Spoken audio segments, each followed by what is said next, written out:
Welcome to Module 3. I'm so happy that you're here. We're going to cover healthy fats, and they are super important to the body.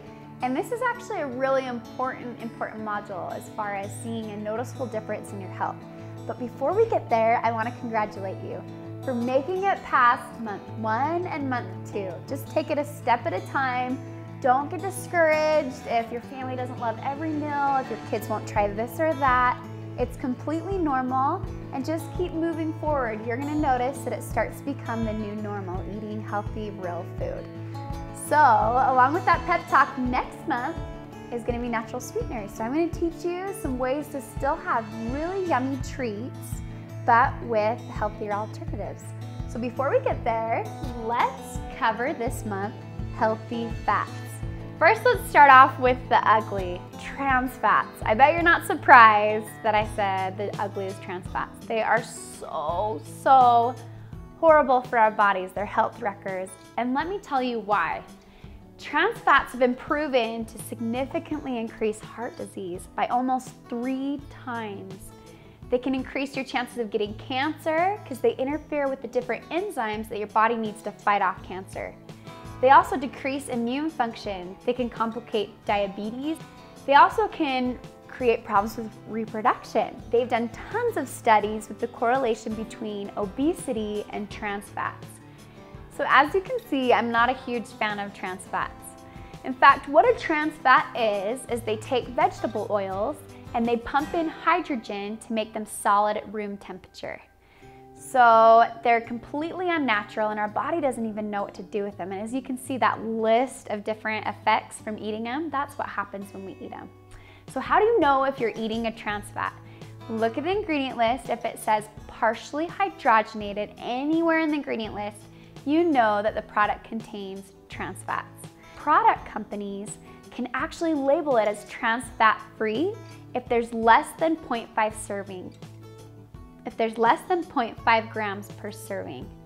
So you can actually be eating trans fats and not even know it. Okay, so the next one you want to avoid is vegetable oils. And this one was kind of shocking to me. I always thought that vegetable oil was a healthy thing. But there's 3 main problems with vegetable oils. One, they're usually made with genetically modified crops, which aren't great for us.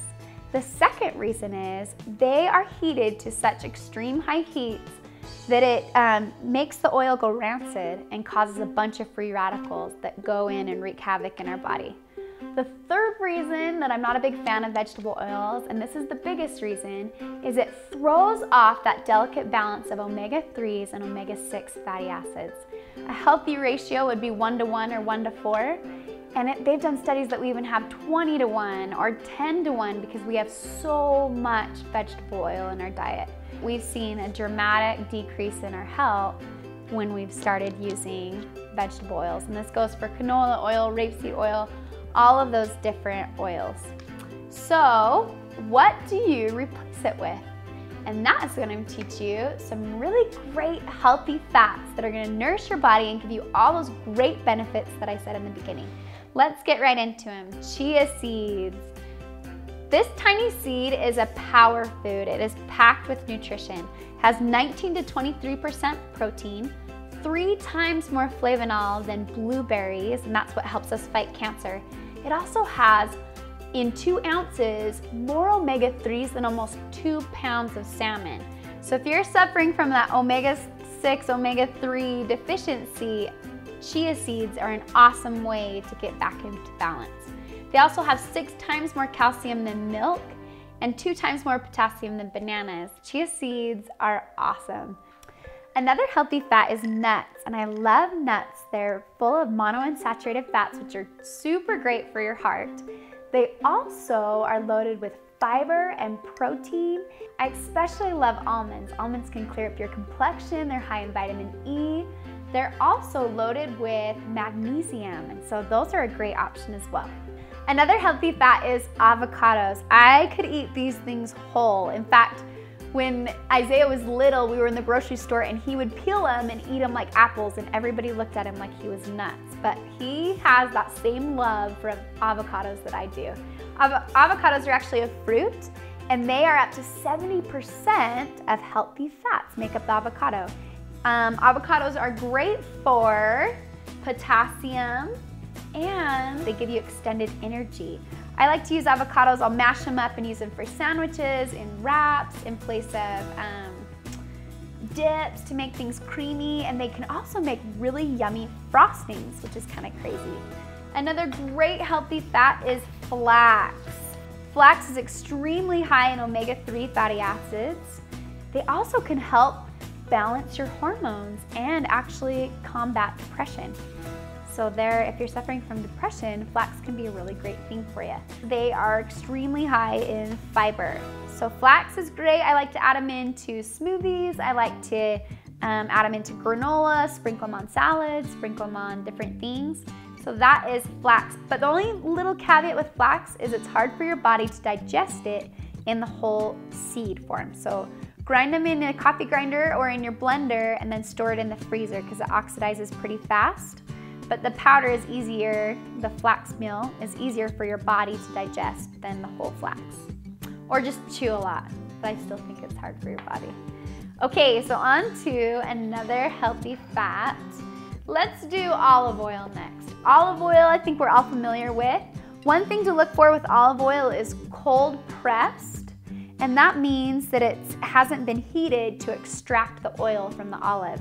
So it has the most nutrients intact. It has a lower smoke point than coconut oil, so we want to use it, heating it lower than some oils.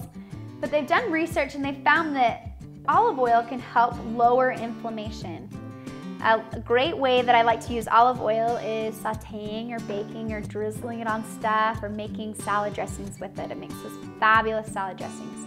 Oh, one more thing with flax is you can take flax oil, make sure you buy it in a dark jar, make sure it's refrigerated, but you can use flax oil for salad dressings and stuff. You can't heat it, but if you're just gonna drizzle it on salads and things after they're cooked and not heat it, it's a great oil to use. So last but not least, my very favorite oil is coconut oil.